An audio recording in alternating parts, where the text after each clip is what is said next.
What's up, everyone? This is the Montre Black. Today we're gonna react to the Desk of Death battle.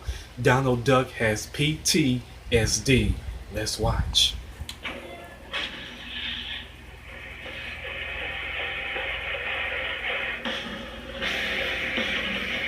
Disney's Donald Duck is usually seen in a pretty foul mood. Okay, yeah, that was terrible, but just bear with me. Some people may think he's just angry all the time, but he's really not. Donald actually has a pretty upbeat outlook on life. That is, until something comes along to ruin it. However, his short fuse is what people know him for, which makes sense since he was created to balance out that goody two-shoes mouse, Mickey. In fact, Donald is kind of a shield for Mickey. He does all the grimy, violent things that Disney won't allow Mickey to take part in. Oh, kind of like how I do all the research nobody else here wants to do, straight from the desk of Death Battle. Although, unlike Donald, I was never in the army.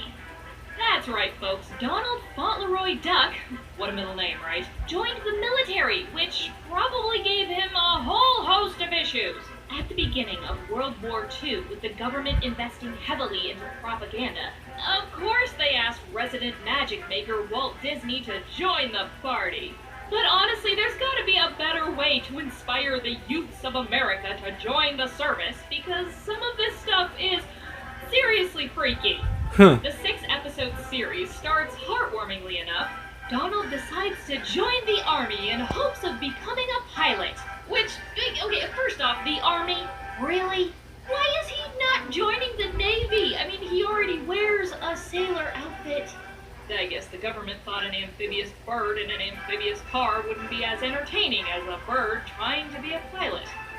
Anyway, the poor duck gets poked and prodded by a faceless group of army doctors, and soon enough, Donald is marched into the ground by army life, partially through literal marching.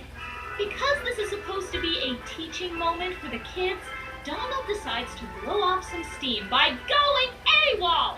Until he gets caught by Sergeant Pete and falls into a hole that perfectly fits his duck-sized behind, which makes Donald and Pete think that Donald's lost his legs. You know, Lieutenant Dan. Well, you ain't got no legs, Lieutenant Dan.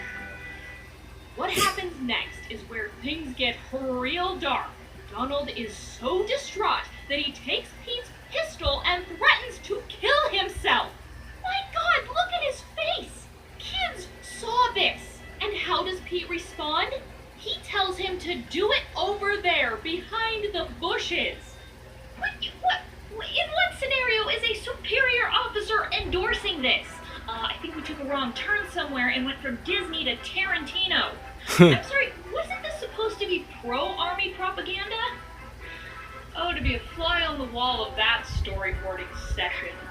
Right after almost, killing himself, Donald is sent out on a solo mission behind enemy lines. Yeah, because sending a mentally compromised soldier out on an important mission without getting him help is really just the best idea in the world. Yeah, do that. This episode shows not only a host of awful Japanese caricatures, but also Donald destroying an entire Japanese military base. So keep in mind the next time you look into Donald's eyes, remember, he's taken countless human lives. Donald's awful experiences in the military probably contributed to just how bad his temper is nowadays. I'm gonna go out on a limb here and say the Duck's likely got some PTSD from his time in the service. Let me give you an example. Before the war, in a comic strip called Familiar Profile, Donald sets up a trap for whoever has been raiding his fridge. Only to find out it was himself, sleepwalking. What a wacky misunderstanding. After the war, in a 1945 comic issue, he found himself in the exact same situation. Only this time, Donald immediately blames his nephews, and when he's interrupted in the middle of his sleepwalking, thanks to some strategically placed firecrackers, he thinks he's back in the war. Donald chases after his nephews with a curtain rod for a bayonet and calls them all sorts of racial slurs. And his nephews just laugh it off. It was a different time, a very, very different time. Like, oh hey kids, dear old uncle some help. You selfish little pricks. Oh, fun fact. After the war, Soldier Donald was never really seen again, not even to get discharged. Which meant by the time Donald's 50th birthday rolled around, he had spent 43 years on active duty. Wow. Luckily for Donald, he was honorably discharged on May 19th, 1984. He even got promoted to Buck Sergeant.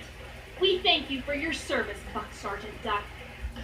If you liked the video, give a thumbs up and I will see you on my next reaction. This has been the Montre Black. Peace.